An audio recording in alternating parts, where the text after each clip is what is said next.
Welcome to the DNA Pest Control Podcast. So today, I got to have John Woodward back and actually talking about some really cool stuff. I'm excited about this one because it's going to be a huge help to me. But if you haven't heard the last episode with John Woodward, he works for Geotech Supply. He's actually been with them for about 8 years. And he is my distributor. Well, Geotech is, but he's my main guy that I contact to get my products. John, you there? I'm here. Thanks for having me back. Okay, awesome. And I know you didn't get to thank me for last episode. Yeah, I wanted to say thanks for having me, and then you just went into your wrap up, and I didn't get a chance to say thanks. So thanks. Well, now you have a second chance. And of course, thanks for coming on, and thanks for doing this and taking the time out of your day to actually help all these people, because I don't know, and I'll talk a little bit about my story, and you kind of got to see a little bit of it, because when I bought the business, you got to see me from, Yeah, I watched the whole transition. Yeah, from day one and not really knowing what I was doing, but I actually had some experienced technicians around me that wouldn't tell me anything. And so I had that backlash because I think I was so young and I didn't have any experience in the field that they didn't want to tell me anything. And so I didn't really have anywhere to look other than you. And so you actually helped me, and I want to say thank you for that. Oh, because it's nice to hear. Yeah, no, as much as you probably don't think you helped me, you were my go-to man on really that learning curve of figuring it out. I hope I didn't slow you down. You may have gone faster without me. I'm not sure. No. I think that was, you were a massive help in kind of pointing me in that right direction. And so being that distributor, and if people don't have one, go get one. And I would say John over anybody else, but I don't get to choose that. So you guys get to choose that. But today I want to talk about, because I know you know chemicals. You've been in it for how many years? 31? 31 years. You got to see products come. You got to see products go. You got to see how products have improved over the years. And so today I want to talk about the process to kill or control a pest. And first we need to find out what the pest is, right? Yeah, the classic example that I often use to illustrate, because a lot of people think, well, if I spray it and it dies, it's probably okay, right? Well, yeah, I guess if you're just doing a perimeter treatment or something like that. But a lot of times we'll get a call, hey, I've got drain flies in a kitchen. What should I use? Mm-hmm. So the first thing is we got to take a step back. There are 3 or 4 flies that people call drain flies, and they each breed in a completely different part of the restaurant. So not knowing which one you have is setting you up for failure. So first and foremost, let's identify the pest for sure so that we know what we're dealing with and where we need to deal with it. So that would be the first thing that we need to establish. Yeah, and that is something that I had to learn the hard way, and actually just recently. My company had to learn it the hard way. I had a guy that went out to an apartment complex and they had forward flies. He didn't properly identify them. And so we were treating for fruit flies, and then it was a drain fly. And by the time we finally got to diagnose what it was, and they did find out after, it was on both sides, but I blame it on me. Because we could have done a better job on identifying it. But it was actually on them because they need a plumber to come out and actually fix. Yep, that's the classic example. People looking for fruit flies or moth flies, what they call drain flies, and the forward flies. Yeah. Oh, yeah. Well, and then another one is I had a guy who just was at another apartment complex, and he treated or was going to treat for roaches, and he didn't see anything. He's just taking the customer's word for it. Actually, the renter's word for it, because the manager wasn't there. No one saw what it was. And so proper identification is huge in our industry. We have to know what we're dealing with to know what to use. And that goes right into the next thing is, where is this happening?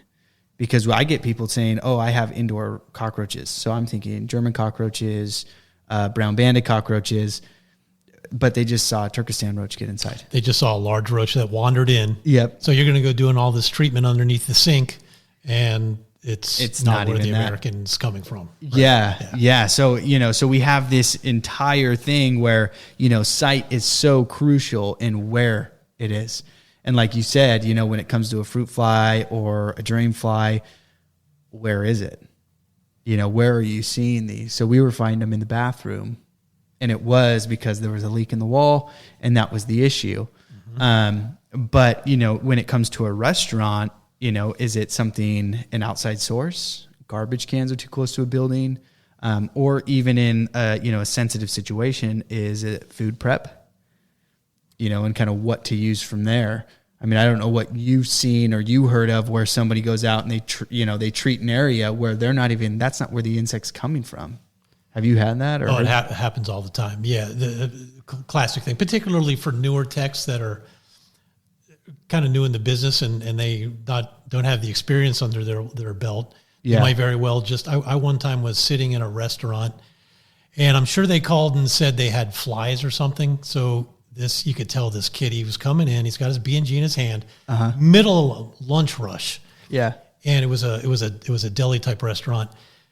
And they pointed at the soda machine. I saw him. He acknowledged the soda machine. He walked over with his B&G. He took out the tray where the soda would drip, and he just started spraying the tray. Oh no! So I mean, who even knows what kind of fly he was dealing with? He was just told there's a flying insect out there. The soda machine seems to be, and he just started spraying the soda machine. And you were just a customer. I was just sitting there eating lunch. Yeah. Oh, what are the odds of that? And you're going to see this? I know, right? Did you talk to him or anything? I thought about that, but I just kind of I didn't. He just kind of came and went, and I was just eating my sandwich, and I just chalked it up to, how about that?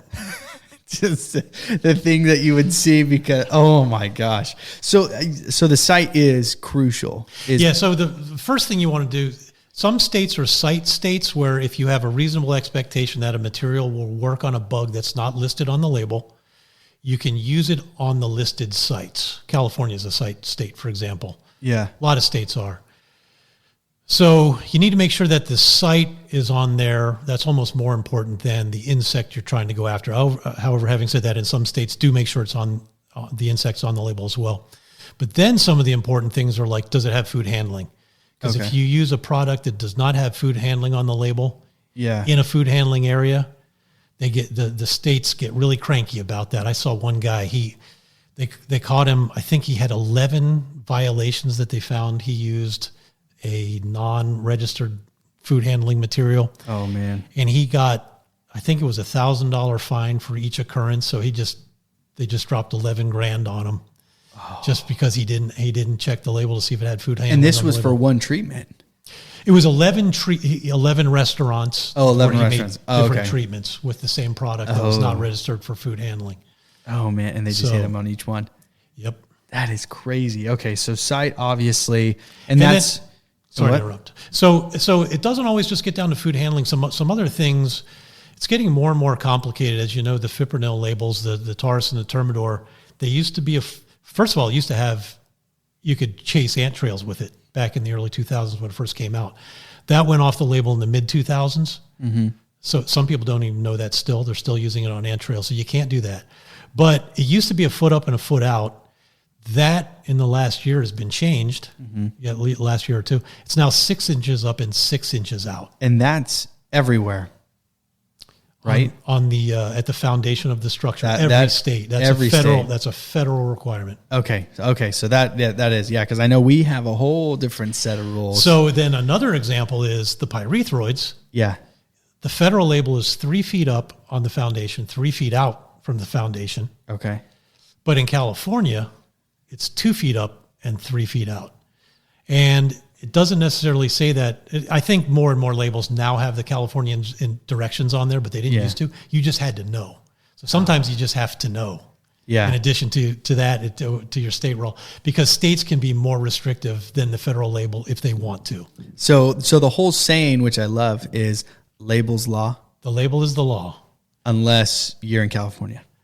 And then it's then California. Then you just got to know. Yeah. Then you just got to know. Just got to know. Yeah, no, and I think that is because I even hear some guys that I've done interviews with, and they're even saying the same thing as, oh yeah, labels law here, and maybe there is stricter laws in that state that they may not know of, but everyone always says that. And then sometimes there's looser laws. Like I'm not in Texas, so I don't know this intimately, but I've read some things. I believe in Texas they have some exceptions where you can use some materials further out from the structure than you otherwise would because they have an ant there, the Caribbean crazy ant, I think they call it. They may not call it that anymore. It used to be called the raspberry crazy ant, and I think it's changed names a few times. But that ant is so, well, they call it crazy ant. It's a crazy ant. One time I got to see him, and I was looking across a lawn, and I thought it had water underneath of it. It looked like they'd over-sprinkled because I kept seeing the little glint of sunlight. Turned out that the entire lawn was covered with crazy ants, and what I was seeing was the sun reflecting off their abdomen. They were that bad. And they just covered this lawn. Completely covered it.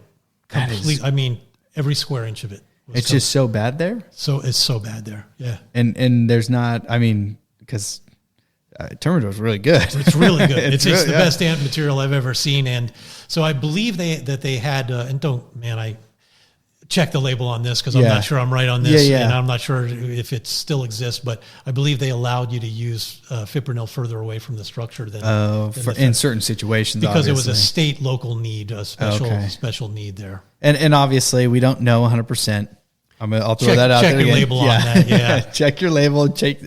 So we're not saying that you can do that, but that's interesting to know that there's some laws out there that may loosen that label, but the manufacturer, they put that on there, obviously to keep it. This is federal law. This is what they're restricting it as.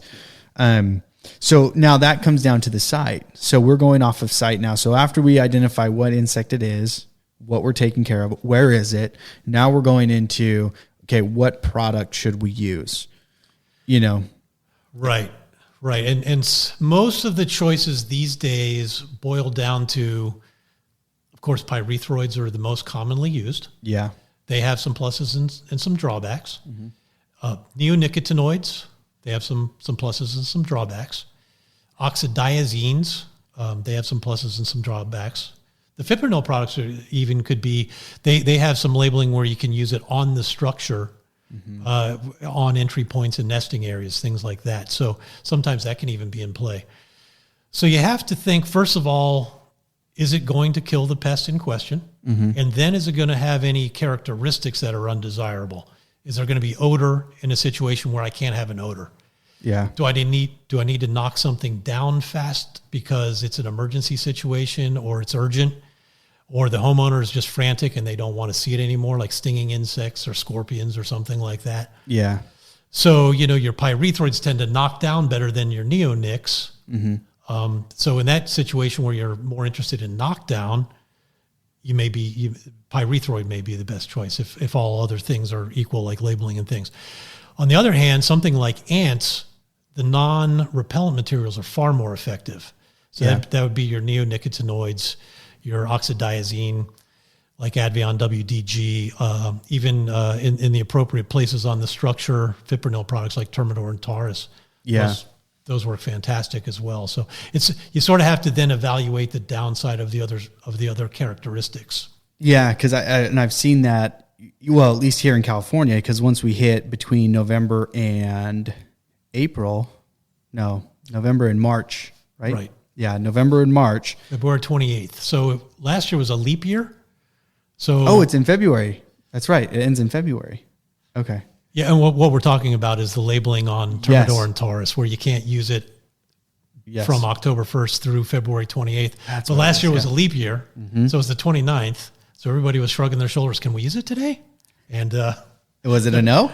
Or did they come out and say anything? Actually, no, because it's just one of those things. It's just one of those unanswerables. It's just that gray area. Yeah, it's just a gray.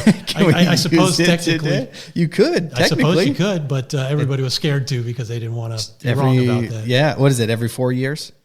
right? Every 4 years, yeah. Yeah, so every 4 years, you can use it on So February in 29th. 2024, we'll be able to do it again. Yeah. Yep, in February on the 29th. It's not on the label. That's right. Label's law, right?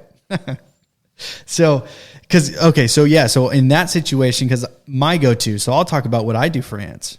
So if I'm outside of that label, where I can use it, meaning outside of the time frame where I can't with Termidor, my go-to on the exterior of a home, typically, depending on sensitive areas around the house, so if I'm out further in country, because we have some houses with ponds super close by that happen to be downhill from the home, so we can't use it in those situations.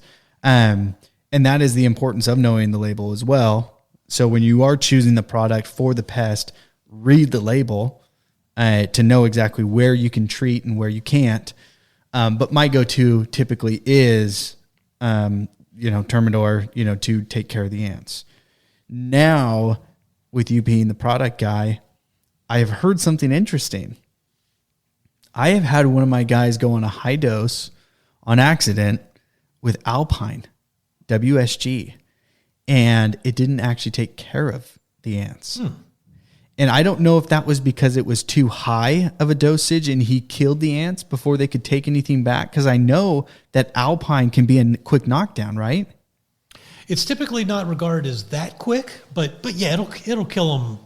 It's not going to kill them as fast as a pyrethroid directly sprayed, but it'll kill them. They're not going to last very long. I mean, it might be minutes. Oh, okay. So they still have some time if it's at too high of a dosage. Right. Oh, okay. Because he had some really quick knockdown. He used it on a wasp nest as well, and it just so it may have a high knockdown at the higher rates. I don't know about that. Oh, okay. I thought I'd ask because and then we ended up having to go back. We went at a lower dosage, which I wouldn't assume it's not going to kill him as fast, and it wiped him out because because it was non-repellent. They spent more time in it. Yeah, and with Alpine, yep. Transferred some back to the other ants in the colony. Yeah. So what are some other? So if we're dealing with that ants on the outside, let's say away from a structure, what products would be good to use? So like you were talking about, let's dig into that a little bit. You were talking about, let's say it's after October 1st and you can't use Termidor or Tar as one of the fipronil products. Yeah. So then kind of the default to non-repellent is either going to be a neonic, which there's several of those, or an oxadiazine. Okay, so the neonics are going to be like Alpine WSG. Okay. Sumari's a new one that's just come out. Imidacloprid is a neonicotinoid. Okay. But and where do those come from? I know they say it's from the it's nicotine, right? Yeah, as I understand. So like pyrethroids are a man-made imitation of pyrethrins. Yeah. Which is the naturally occurring oil from the chrysanthemum. Yeah. I believe that the neonicotinoids are mimicking the natural structure of nicotine. Nicotine is a pretty good insecticide. They used to use it at the turn of the century as an insecticide. Okay. So don't vape it, guys. Don't vape it. Yeah, don't vape these. Don't vape these. So, and with all the Tide Pod challenges, it wouldn't surprise me if someone came out and was like, "This is nicotine, guys." We always joke about those water soluble packets. Oh no! Being for the. Could you imagine? I can see someone doing something stupid. Yeah. We already had it with Tide Pods. I mean, it's just this is the next thing that's coming out. So that is coming from essentially the nicotine. Or the man-made version of it, yeah. Man-made version. Okay, and then what's the other product? You said oxadiazines. That's like Advion WDG. Used to be called Aerolon. I don't think I've ever used that product. Yeah, I don't even know about it. It's a great product. It's a great alternative to the neonics. So the neonics, one of the disadvantages to them, or concern, not necessarily disadvantage, but you can't use those on flowering plants because of the concern for bees. Okay. So neonicotinoids have some limitations as well. Okay. So that may be your next go-to, but if you're dealing with a flowering plant, you may still not be able to use that particular class of chemistry. Okay. And so then what was you said Advion? WDG, water dispersible granule. Okay. And so is that in a packet? Or is it just a granule, or what is it? It's like a prill. It's like a prill that you scoop. So you're not dealing with a liquid. You get to deal with a a dry material, so there's less chance of a spill. Is that kind of like Ecovia powder? That's Ecovia. a wettable dust. Oh, wettable dust. So Okay. kind of like that, but dusts are dustier. Oh, yeah, they are. The W. Yes, so they like Alpine, you've used Alpine. Yeah. Okay, so that's the difference between WSG is soluble Okay. and water dispersible means it disperses in water, doesn't necessarily dissolve. So it's just essentially you have to agitate that consistently because it's going to separate. It's going to be a solid, very small. Keep in mind, it's going to disperse. Yeah. And you won't see it. It'll be nothingness, but it's not necessarily dissolved in the water. Okay, not like Alpine WSG because that's a soluble. It's fully it's gonna, dissolved. Oh, okay. Like okay. sugar in water. Okay, so going back to it with the ants, you could use a different product as such away from a structure. This, Yeah, and also we're focusing on strictly spraying here. And from an IPM standpoint, you may be in a situation where spraying just isn't appropriate. It's a windy day. Yeah. It's a school, or you're doing something with the public where you're going to get yelled at from the passing car because you're spraying. So you could use an ant bait. You don't forget about the ant baits. Those are great material. Or use the ant bait as a supplement. But Niban is a boric acid material, so that's from a natural source. Yeah. There's great ant gels. Yep. Like Advion ant gel. Yeah, that's one. Ant gel and yeah. We use Advion ant gel. I have noticed one thing with Advion though, and I don't know if they can actually talk more about that or mention something to you, and you can tell me. But I did notice if I'm using something that's a little bit older, it does not work as well. Once I switched to a brand new package, I opened it up, I went for it, wiped ants out. I've had great success, but it has to be. I'm curious. So they are food grade materials. So it could be that if it got old or sat around in the summertime, it just wasn't attractive enough for the. I've seen them go for it. They went for it, but it didn't kill them? Huh? Didn't kill them. Yeah. I'm not sure about that. Yeah, so I don't know. I'm just throwing out my experience with it, but I've loved the product, obviously. I mean, I still get it. So that's great material. Great material, yeah. Yeah, so and the Niban, we actually talked quite a bit about the Niban on the podcast. I think that's a secret weapon a lot of PMPs don't use. I mean, in your expertise, you're supplying these guys with it. Do you get a lot of orders for? We sell. It's a pretty popular product, but is it? Okay. But we do come across people that aren't familiar with it. Okay. Or if they're familiar with it, weren't aware of some of its advantages, like it's from a natural source. Yeah. So, the boron, it's a borate. Mm-hmm. So that gives you a story you can use with a homeowner as well. Okay. So it does have that aspect to it as well. Yeah, because I know a lot of PMPs use this for to just dump into their bait stations. They'll put a little bit in there. Snails? Yep. Yeah, or slugs, I should say. Yeah. Yeah. Yeah, because, Sluggo in California is it's an ag product. So you actually have to have the license for it because the ag will come at you. Well, that would make Niban a better choice in that situation for keeping slugs down in a bait station, for example. Oh, okay. And then just in case if they have pets on the property or anything like that. I didn't know that. Yeah. I didn't know it was Sluggo and dogs. Yeah. Oh, okay. That's an eye opener. We don't use it anymore. I got rid of it completely because Niban does it all. Yeah. And a ton of insects on Niban. It's not just an ants or it's not just, snails. Cockroach is a big one, especially the outdoor cockroaches in California. It's great on roaches. Yeah, it does wonders.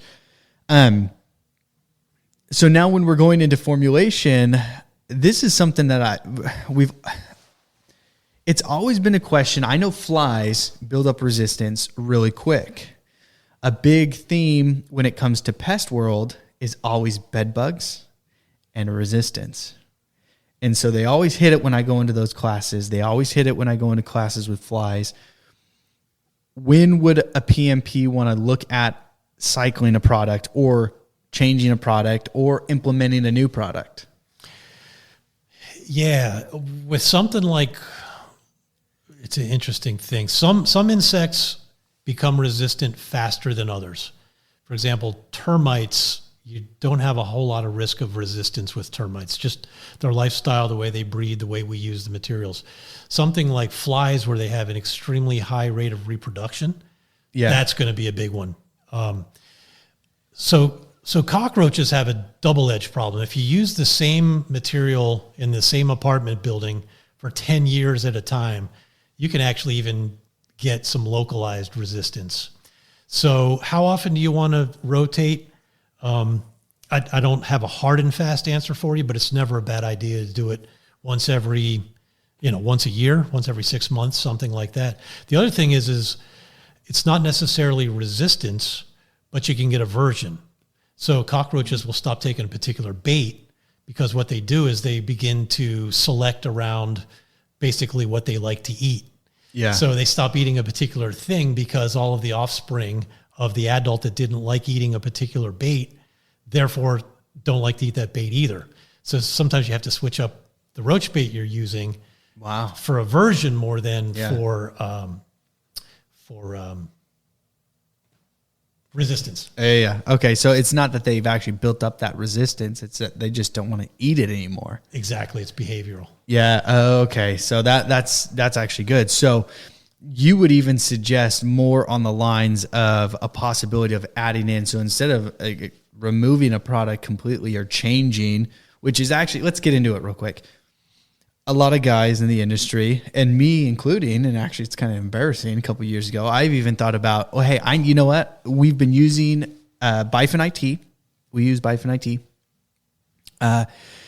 I went in and said, hey, we need to stop. I had guys come to me and they're like, hey, they learn about, resistance and everything. And we've used Bifin forever. So we need to switch it up. And I'm like, okay, well, what do you guys think? And we need to switch it to Masterline. Okay, what's the issue there? Yeah, so there you're going from bifenthrin to bifenthrin. Yep. So you've changed brand names, but you haven't changed the actual active ingredient that you're using. And I think those even have the same percentage in the mix. So, you're not really changing a single thing other than what it says on the container. Yeah. And it even matters. I've heard this before too. Like I'm tired of using Talstar, let's say, some bifenthrin product. I'm thinking about going over to Demand CS. Well, Demand CS is a great product, but it's still in the same chemical class. It's still a pyrethroid. So you've gone from pyrethroid 1 to pyrethroid 2. That's not really the goal because they develop a resistance to the class of chemistry, not the particular product. Okay, so that's good to know. So when a PMP is looking at even switching, because they've used the same product for so long, it's now... Well, one, make sure that you're not using the same, bifenthrin to bifenthrin in my case, which I never did, just so everyone knows. I actually didn't switch to Masterline. You wouldn't do that. I wouldn't. John would help me on that. He would tell me don't do that. But then also you want to go from a pyrethroid in general, you want to switch it completely out of the pyrethroids. You don't want to use those. Right. You want to get it out of the chemical family. Yeah. Okay. So you're going to want to go to something like a neonicotinoid, which again is the Alpine, the imidacloprid, the Sumari, or switch over to something like an oxidizine like Advion WDG, or even possibly rotate your treatment type, like maybe move to a bait. Okay. Something like that. But you definitely don't want to go from product A in the pyrethroid category to product B in the pyrethroid category.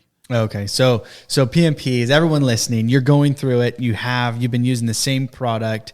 It may not be a bad idea. You can still use the same product, just don't rely 100% on it. And now start using a bait, a granule bait or something like that, to where you're just mixing it up just a little bit to throw those insects off. It's IPM, it's IPM. We're not looking at just spraying everything and hoping that works forever. You want to integrate different techniques to have the smallest footprint and the greatest efficacy. Yeah. And actually, real quick, I want to hit on this because I had an episode that's by now everyone's going to hear it, but he talks about, so he's out in Florida and he talks about what I've done to not use as much product, which we've actually cut back on the amount of gallons we're spraying around the property because, once we do our identification, depending on what the pest is, what site location, choosing the right product, then we're choosing where we're treating. Sure. To where we're able to actually bring down, because before you have to learn about it when you're doing your branch 2 here in California. they talk about guys used to spray 10 gallons of product on a property. Oh yeah. And far away from they'd spray out 10 feet. Yeah. Yeah. And they would just soak everything. It was just let's just cover your house in this product, right? And just everywhere. So I guess the insect would eventually have to hit it, right? It was probably effective, but yeah, it's a little too much over dependence there and using a lot of product that didn't otherwise need to be used. Yeah. So now we don't have to use as much. We don't have to use as much product. The products are better. Products are better. And now it's just more of where you're treating that. Yep. Right. I mean, it's really about where those insects are going to be. Yeah. And I'm trying to think of a better example than this because what I'm about to say is kind of ridiculous and obvious. But for example, you're not going to do a perimeter spray for wasps in the eaves. Mm-hmm. So why would you do that? That's just wasting material and putting more out into the environment. So obviously you want to treat where you know the pests are, not just everywhere just cause. Yeah. Yeah. Which, I mean, and I think Termidor, I don't think they changed this. You can actually treat the nest still, the wasp nest, an active wasp nest, right? On the label. Do you know that? You can treat, if I recall what the language says, I think it says that you can treat where they nest, crawl, or hide. Yeah. Yeah. And so it works really great. So if anyone hasn't done that, try it. And I actually think it'll last about 2 years and they won't go in that same area. Yeah. Termidor is really effective on social insects. Yeah, no, I'm telling you, I did one. I won't get into the specifics of where I treated and things like that, but I did it at a lumber yard. They didn't have anything for about 2 years. Wow. Yeah. And then they ended up selling to another company. So we don't spray there anymore, but they had issues with wasps every single year. And we went out there, I treated one time and they didn't have wasps. I have heard people that treat early in the season for wasps. Yeah. You won't see a wasp all year. No. And they didn't have any guys getting stung. Yeah. They didn't have any issues with it. Right. I was the savior. Yeah. I walked in, they were all happy to see me because they used to have cans. They would buy cans of the wasp spray just all summer long to take care of them. Just treat as they go. Yeah. Hope for the best. Okay. So I have a couple questions with certain insects that are just tough to take care of. What would be a good treatment for earwigs? Yeah, earwigs, they get in. First of all, they will take Niban, so they will eat baits. So yeah, I think that's on the label. Yeah, it even integrate that into your treatment. Okay, they're primarily a perimeter pest that are going to be living in high organic situations, underneath leaf litter, deep into the bark and landscape materials like that. So obviously sometimes sprays with a lot of water is good. You're not necessarily using more active ingredient. If you read the label, landscapers are used to this. They have to put active ingredient per 1,000 square feet. They're used to that. Yeah. We pest control guys, we're used to how many ounces in a gallon, and then they just spray. But if you actually read the label, most of them say use an ounce per gallon. I'm making up the number, but an ounce per gallon to achieve a 0.01%. And then use that material over 1,000 square feet. So what they're really looking for, what they're really saying is put 1 ounce of material over those 1,000 square feet. Yeah. That's what they're actually saying. Yeah. So what you can also, another way to put out that material in 1,000 square feet, you could put it in 5 gallons of water. And as long as you still use that 1 ounce over that area, what you're getting better penetration. Okay. So you have the right active ingredient amount out there. Yep. And now you've gotten it deeper. You've gotten a deeper treatment. Oh, so sometimes just using more volume is a good way to go. The other thing that works good I'm going to stop you real quick. Which you can do per the label. So if you are, I guess, how would you say it correctly? Over diluting a product, meaning more water per that ounce per gallon. So if it says 1 ounce per gallon, you could put 1 ounce per 5 gallons. That is legal. You can go less. You just can't go more. Yes. Yeah. So you can actually saturate, which I didn't even think about when it comes to earwigs, saturating the ground even more, to bring them in to wipe them out. Yeah, that's a way to get deeper penetration into the areas they're hiding. Another thought, of course, we talked about the Niband granules or other types of insect granules that are available. Also, you could look at using something like instead of a baked granule, a residual granule. Oh, okay. You know, like the old Talstar G, the Bifin G. Yeah. One of those kinds of materials. That way the gravity will take it down into the take care of them. to the area a little bit deeper as well. Oh, okay. Okay. So now I have another one, which we have actually, and it's right now. Oh, and I'm sorry. Let me back up on the earwigs real quick. Okay. Another common place for them to come from is the roof, the gutters and the roof. Oh, they'll get underneath of shingles and stuff like that. Yeah. At places where litter accumulates. Yeah. So think up as well for the. I'm not sure how you treat that. That may be more Just of a to clean cleaning it, operation, but don't forget about looking up for earwigs.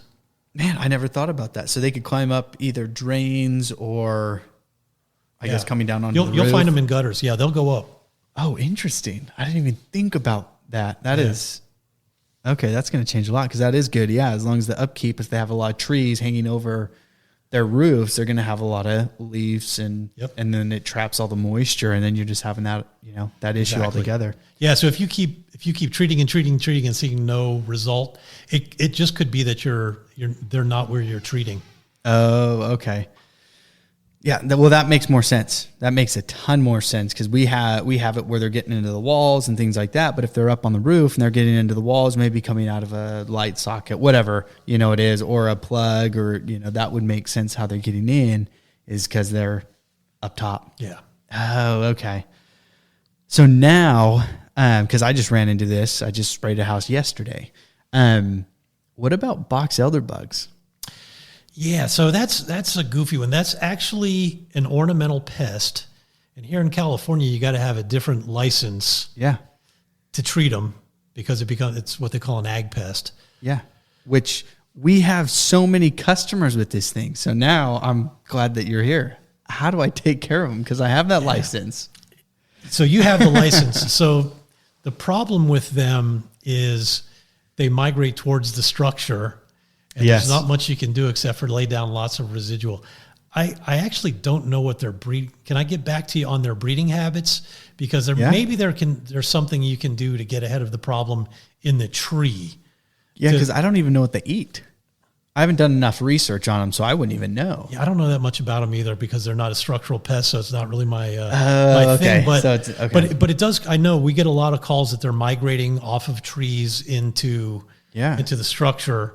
And at that point, you're playing defense, so about the best you can do is have a good residual down and hopefully you can get them before they come to the structure. And then they're breeding, they tend to emerge in a given period of weeks, and then that time will pass and they just go away. But But in that time frame right now, and we're hitting it in some areas I've noticed that they love rocks.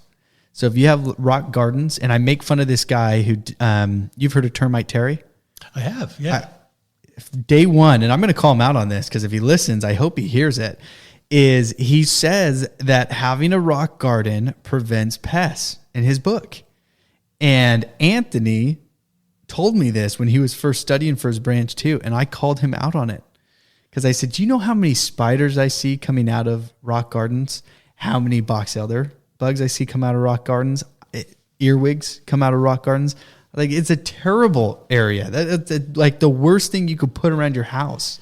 Yeah, especially if it collects water and starts getting overgrown with weeds and things like that. All of a sudden it's, I mean, I get the point. Anything that's dry and clean is less conducive to bugs, but as soon as conditions change, it could actually be a harbor. Well, and all the rocks just protect the water underneath from the sunlight. So it just holds that moisture. Keep it moist there, and it's a nice, cool place to be. Yeah, because then the other place I see them is always where lawn maintenance guys do it, is they're going to take that edger between the cement and the grass, and there's just that maybe half-inch gap. Yeah. And you hit that right there, and they just pour out. They like that, huh? Yeah. Well, and I think it's just that perfect mix of you have it dry over here, but you also have the moisture from the lawn. They hit a nice place. They're migrating from the tree, and they hit a nice place. It's kind of like bed bugs in the tack strip.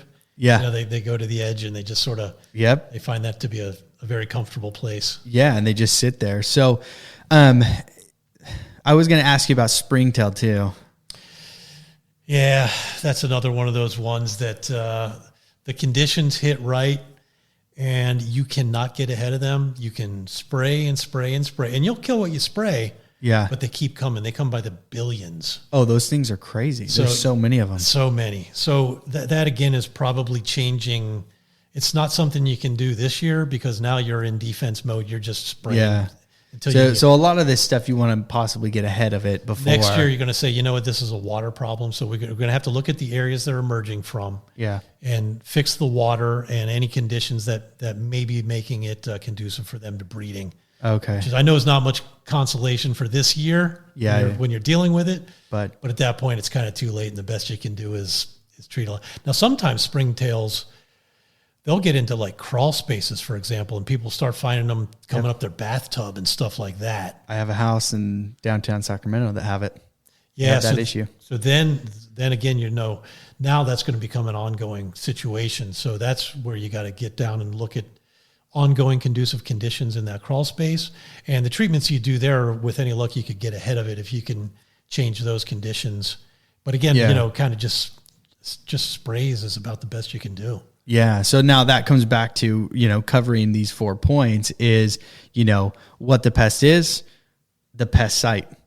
What site are you dealing with? So in these situations, there could be multiple areas or one specific area that you may be able to prevent from, and you may not even have to use a pesticide, which just helps the PMP save money.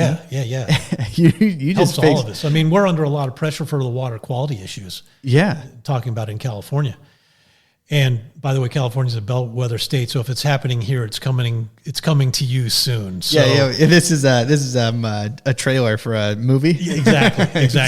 So try to stay ahead of it. I mean, keep the pesticides out of the water as much as possible. So just using less pesticides works good from a profitability standpoint. So if you can correct a situation rather than try to spray it away, you're far better ahead. It's all part of the IPM thing as well, which of course we want everybody to do. Which, you know, I'm proud so far of the people who do listen to the podcast because a lot of them are actually thinkers. And so I will say that a lot of them actually go through this scenario. A lot of them are studying after work. What can I do? How can I better? I've had guests on that say that, and they're doing everything they can to learn this stuff. But I know a lot of guys out there that don't. And so they won't look into this. They won't even know what that is. They don't know, hey, you know what? Maybe I could completely eliminate an infestation of earwigs if I just remove the water. You know, we talked last time I was with you about what techs used to be like 30 years ago and what they are like today. Yeah. I definitely see a higher quality of technician. Okay. Oh, good. They are smarter. They do diagnose better. I think they have to be. It's just the nature of the situation now. They used to just sort of be kind of grungy, greasy guys that were spray and pray oriented, and now you know with the younger generation coming up, they're far more environmentally aware, so they don't want to put out more product than necessary either. Yeah, and they're better educated about how to use the products and when a certain product is better than another. So I think that's been a big improvement in our industry in the last 10, 15, 20 years. Yeah. Oh yeah. Well, and I mean. And we adapt. We're all humans. We adapt so quickly to what new products are out there, what we can do. Because once we get restrictions on us, we just go to the next thing. I mean, especially with this whole rodenticide, what do we do in California? Yeah, and I even had one of the guys. He asked me, one of the guests. He said, "Well, what are you guys going to do?" Yeah, and I talk about it. It's rodent exclusion work. That's the quandary. Is I think the regulators have realized if they just ban a product, we're just going to move to the next thing. Mm-hmm. So I think their approach has been, okay, we can ban things. We can do that. But how about we just restrict it so they can still use it, but they can't, but we'll try to restrict the ways that are like on the water quality issues. They've taken spraying hardscapes away. They realized that that's one of the greatest ways that the material was moving into the water supply was on hardscapes. Mm-hmm. So they took that use away. So now, with any luck, we'll reduce the amount of material getting into the waterways. So I think rather than just banning now, they've taken the approach of let's restrict uses so that they have still tools that they can rotate between, but not necessarily take it away from them. Yeah. So in talking about products and formulations from when, a standpoint, you talk about how the products have been way better. And I want to just hit a little bit longer on this because I know that there's a company, and I hired a guy from this company. They time how long they spray around a house, and they have to spray a certain amount of time around a house because that will equal 5 gallons or whatever it is. Is that even necessary today? So are they doing it from this? I'm kind of curious to see if you know the answer because I'm curious. Are they doing it for what we call the dog and pony show, where customers don't feel like they're getting value unless they've seen a technician at their property for a certain amount of time? Or do you think that they're actually trying to get out the right amount of material? That is a good question. Now that you go in a little bit further with that, I don't know. I just hear from what the guy says. But they would time him, and they didn't care. They didn't care if the yard was a 10 by 10 foot little square. If it's 10 minutes, it's 10 minutes. If you're just sitting there and you're watering their lawn, you sit there and water their lawn. That could be, because I do hear that a lot from pest control companies I talk to. They worry about the value that the customer is perceiving, because you could, if you have a place in really good shape, you could go walk around, web it real quick and take a look and inspect things. And if it's still in good shape, you could be out of there in 5 minutes. But the customer's going, why did I just pay $100 for 5 minutes? The last guy I had was here for 45 minutes. Yeah. And then the other point about that, if it truly is for just watching the watering, I kind of get that they want to put the right amount of material out if that's why they're doing it. Yeah. And that's fair enough. But I've also seen, one time I spent, one of the best technicians I ever know, I spent the afternoon with him. I said, I hear you're good. I want to see what you do. Yeah. He would spray for like 3 minutes. Then he took out his duster and he just walked around the house with his duster for the next 20 minutes. So, spraying isn't even necessarily what has to be the pillar of the program. Yeah. His pillar was dusting. Oh, okay. And I thought that was an interesting approach. But he spent the time. He spent the requisite amount of time. He just happened to dust instead of spray. Yeah, well, I do think there is a sweet spot. So I think there's a sweet spot of how long you need to be on a property, but also from my standpoint, and even from, creating the podcast standpoint, is I always looked at what knowledge can I put out to people? What's the most correct today? Stuff that I talked about a year ago may be wrong now. And that's what I put out to everybody is this industry changes so much. And we're constantly moving, we're constantly changing, that even you talked to me 3 years ago when I first got this company, we were spraying 5 gallons a house. That's what we did. We don't do that anymore. So now we're more of where do we spray it to get the best results? Right. Instead of try to spray as much as possible. And that's how we were getting the best results. And we did have some backlash in the beginning with customers saying, well, this tech used to be here and he would grab the power sprayer and just spray everything. Well, we've moved away from that. We don't use power spray anymore. Yeah. It's on there for just looks really. And it's just a holding tank for mixed product that we can just pump right into the backpack sprayer. Now we go backpack sprayer because we can really target where we're hitting with the product we're using. And I think that's the right approach. And I think we also have done a decent job of educating our customers. Yeah. Because, like you say, they were used to seeing a power sprayer and 10 gallons being sprayed on everything. Yeah. And just over time, we've educated them into, hey, you may not necessarily see the hose come out. You may see it with a backpack sprayer. And I think back to the termiticides, back when all they used were pyrethroids. Used to be if you saw a termite after a treatment, the treatment failed. I mean, if you saw it within a day, the treatment failed. Now we tell the customer, you may see termites for 60 days. Don't worry about it. The termites are spending time in the treatment zone. They're going back and they're transferring the molecule to the rest of their nest mates. Yeah. And people have come to understand that now. So we have done a decent job, I think, of educating our clients on our changing procedures. Yeah. And real quick, because now it just sparked something with talking about termites, possibly seeing them for 60 days. I have issues with German cockroaches in restaurants and things like that. And a lot of these people think, and it's funny because I hear it all the time, and I've had people call me and they, we need you to come out and spray right now. We have an issue right now. Take care of it right now. And I've always kind of laughed because from my knowledge, and I may be wrong, is some of the pests you can't get rid of today. It doesn't work that way. I can't walk into your property and magically make these things disappear. So are there better products that will kill them quicker so they don't see them in the moment? Yeah, I mean, you can do things that have an impact faster. It's not necessarily the best solution for the long term. Yeah. But if they would just want to see less roaches quickly, you could go in with a pyrethroid and just spray the heck out of them and basically knock them down. But I wouldn't advise that because that's not the best long-term strategy. Baiting would be a better strategy, but baiting's going to take a few days. Yep. So maybe you can integrate two things, like maybe use a neonicotinoid, which will knock down relatively quickly. Yeah. Not as fast as pyrethroid, but relatively quickly.